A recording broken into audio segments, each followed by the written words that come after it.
your healer. And but as we look at that, the phrase right in front of that says, even more says, I will put none of the diseases on you which I have brought on the Egyptians. In other words, none of the diseases that the world around you has, you're not going to have those. He says, I'm the Lord that heals you, and you're not going to have these diseases out there. But the setting of this passage right here goes back to right after the Red Sea deliverance. They had been taken out of Egypt. They'd had the Passover. They had gone through the Red Sea. They'd been delivered. All of their enemies had been drowned in the sea. And as they left the shores of the Red Sea, they started traveling into the desert. And they left behind everything there. And now they were excitedly moving forward to the promised land. And as they traveled, they were following this pillar of cloud that was leading them and guiding them. And it led them on into the desert 1 day, 2 days, 3 days. They were running out of water.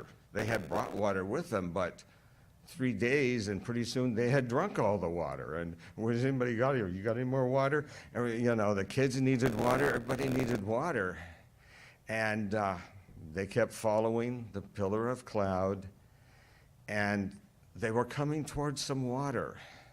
And Moses, I'm sure, being well familiar with the desert there, had a sinking feeling in his heart because he knew what was there.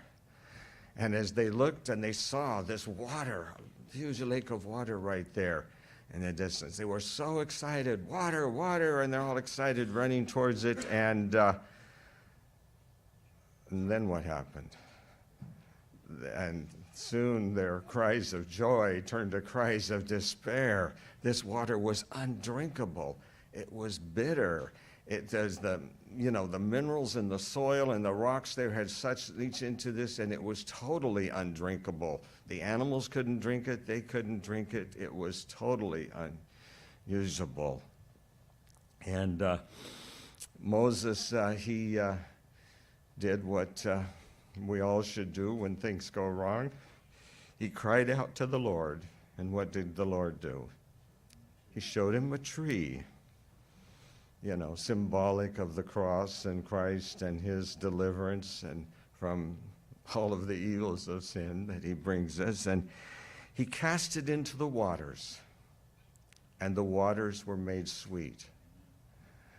And God has a way of providing for us in this world. The waters that the world provides can often be quite bitter. Even the medical care provided in this world can be somewhat bitter in its attributes and not very life-giving. But God has a better plan, and he can make the waters sweet. He can make the water as a symbol of life, the rivers of water of life flowing out of the throne of God. God's has a fountain of life flowing towards his people.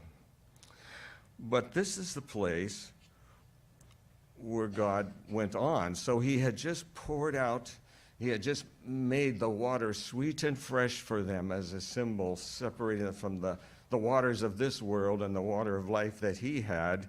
And it says, there he made a statute and an ordinance for them, and there he tested them. What's a statute and an ordinance? Law. It's a law, yeah. It's two words for the same thing. And he said, and what did he say? He says, there he made a statute and an ordinance for them, and there he tested them and said, and what did he say? So there he made a statute and an ordinance for them, there he tested them and said, if you will diligently heed the voice of the Lord your God, and do what is right in his sight, and give ear to his commandments, and keep all his statutes. There's 4 different ways of saying the same thing again. Or 6 if you count the first 2 we already said. A statute, an ordinance, the voice of the Lord, what is right in his sight, his commandments, keep all his statutes, and then, if you will all of these things, I will put none of the diseases on you, which I have brought on the Egyptians. For I am the Lord who heals you. And so this was the test he brought upon his people to give them life, to give them the waters of life, to give them the health and the healing. And where do we find all of his laws and ordinances and statutes and advice that he gives us?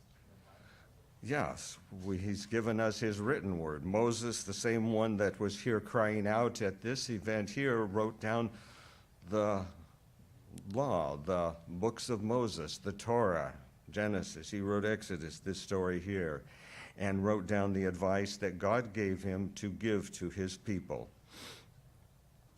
And this sola scriptura became the word during the Protestant Reformation. We came back to that right there.